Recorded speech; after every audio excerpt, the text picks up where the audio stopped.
بسم الله الرحمن الرحيم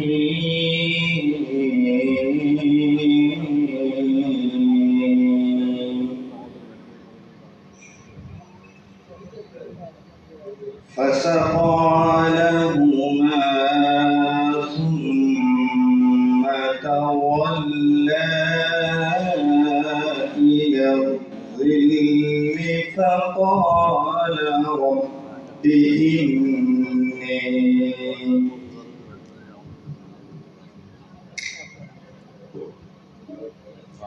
فقال رب إني لما أنزلت إلي من خير فقير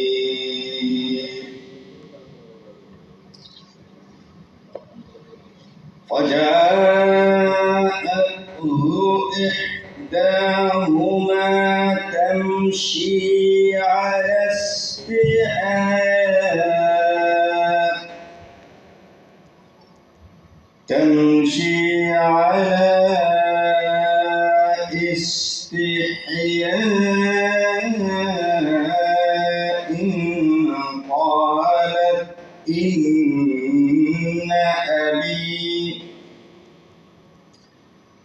قالت إن أبي يدعوك ليجزيك أجر ما سقيت لنا فلما جاءه وقص عليه القصص قال لا تخف نجوت من القوم الظالمين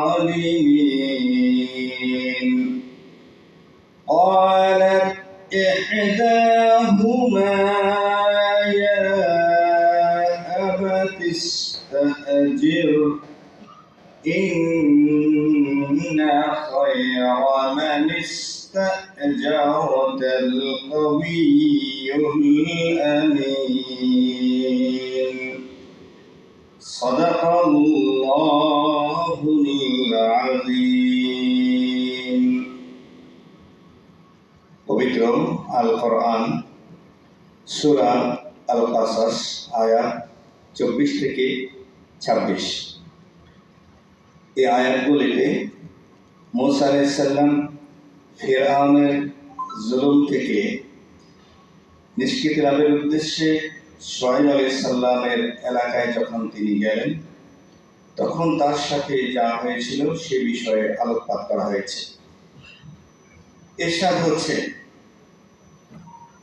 তিনি তাদের শুআয়ব আলাইহিস সালামের দুই মেয়ের প্রাণীগুলোকে পানি পান করালেন।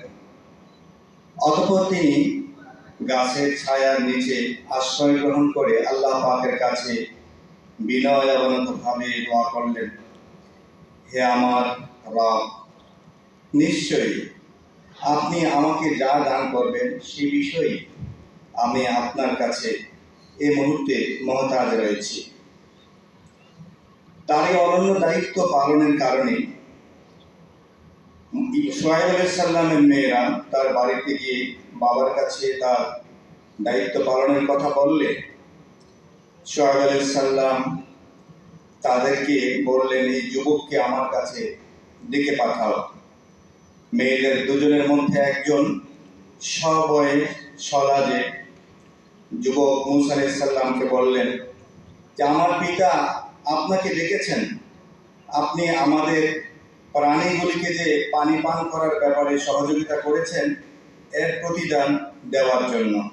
মূলে মুসা আলাইহিস সালাম শুআয়ব আলাইহিস সালামের কাছে গেলেন এবং তার উপরে ফেরাউন কর্তৃক যে জুলুম করা হয়েছে সে কারণে তিনি দেশান্তর হয়েছেন এই ঘটনা বললে শুআয়ব আলাইহিস সালাম তাকে অভয় দিয়ে বললেন যে তুমি জালিমের জুলুম থেকে নিষ্কৃতি লাভ করেছ।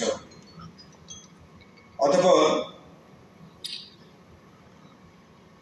মেয়েদের দুজনের একজন প্রস্তাব করলো তার পিতার কাছে যে আমার পিতা, এই যুবকটাকে আমাদের কাজে, আমাদের এই পারিবারিক কাজে আপনি তাকে নিয়োজিত করতে পারেন, কারণ কর্মী হিসাবে তার দুটি গুণ রয়েছে। একটি হচ্ছে সে শারীরিকভাবে শক্তিশালী, কর্মক্ষম। দ্বিতীয় হচ্ছে সে বিশ্বস্ত, বিশ্বাসী। অতএব তাকে আপনি কর্মে নিয়োজিত করতে পারেন।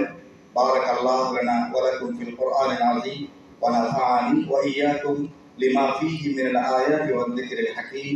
আসসালামু আলাইকুম ওয়া রাহমাতুল্লাহি তাআলা ওয়া বারাকাতুহু।